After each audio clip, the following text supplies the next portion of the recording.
Uthi Jesu kubafundi bakhe ngalenye ilanga, nginalo kuningi lebe ngingafisa kunitshela kona, kepha angeke nikhone kukwethwala nyalo. Akabongwe Jesu, longasingcinci tintfo, longasethwesi tonke tintfo, kepha lobonelelako, lobonako kutsi kunetintfo longatethwala nyalo, futhi kunetintfo longeke ukhone kutethwala nyalo. Jesu wabese uthi ukhona umsiti uyeda, nguye lotanisita kutsi nitethwale letintfo leningeke nikhone kutethwala nyalo. Nakuwe sihlobo sami, uyakubona kutsi yini longakwethwala nyalo, ngiko athi ungakhathateki ngelikusasa, ngoba ngeke ukhone kulethwala nyalo. Nasi sinkwa selusuku sakavuka udle. Ngicela kukuhlephulela encwadzini ya Esther sahluko 4 verse 9.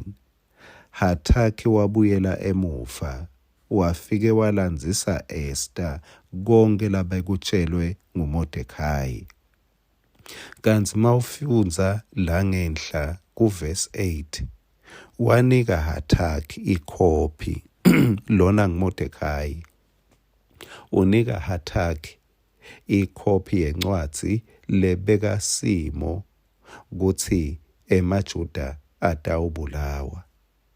Mordecai na Esther bantfu labathume kakhulu, bantfu lesatiko kutsi kuze sive semaJuda singabulawa kungenca yabo, ikakhulu Esther lesiva ukuthi wathandaza, wazila, wase uyawungena uyawushweleta embi kwenkosi. Kepha ngicela kusho, noma Mordecai aklonyelisa umklomelo lomkhulu, ahambe amenyetelwa agibelele hashi, na Esther siyambonga ngana incwadzi futhi zibhalwe ngeligama lakhe, ngesento sakhe sekusindzisa emaJuda. Kepha emkhatsini wa Esther na Mordecai kuna Hathakhi. Hathakhi nguye bekathatha umlayeto kuMordecai ayotshela Esther, athathe umlayeto ku-Esther ayotshela Mordecai. Noma Hathakhi angabongwa ngalutho, noma Hathakhi angakathumi kangako, kepha unjengabhozo emtimbeni. Lolutwane lolukhulu lapha enyaweni kuthiwa ngilo lolwenda umtimba ubhalanse. Uma ngabe noma lunyawo lulukhulu kangaka, unganyathela ngalo, kepha kubhalansa kwemtimba kukubhozo. Kuphepha kwesive semaJuda siyambona Mordecai na Esther, kepha bhozo lomkhulu kwaba nguHathakhi.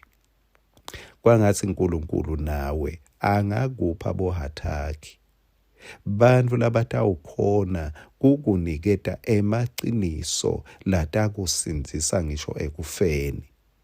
Kwangathi nawe ungaba nguHathakhi kulabanye, ngoba kulokunye uyucabanga ukuthi hayi mina ngifuna ukuhleba abantu. Yebo kubi vele, kurong kuhleba, kepha ake sibuke Hathakhi. Hayi ukuthi bekahleba, bekahlose kusita nekuba libloho, ahlanganisa tinkhulumo lebetimcoka kakhulu emkhatsini wa Mordecai na Esther, sasinza sive semaJuda. Kepha Hathakhi akaveli alichawe. Kungenteka ungaveli ulichawe kuto tonke tigaba empilweni, kepha uNkulunkulu lobona kahle buchawe bakho. Ngiko bathi labanye mabakhuluma kuyawumangalisa ezulwini, ngoba uyawubona labanye bathola imiklomelo lemikhulu kunebantu lebewucabanga ukuthi hayi lo mklomelo lo wazi bani, kepha utholwe bantfu labangazange baduma ngalutho. Nawe mani esikhaleni, la ungenda lokukhulu, ungafuni nekubonwa, ungafuni nekubongwa. Amen.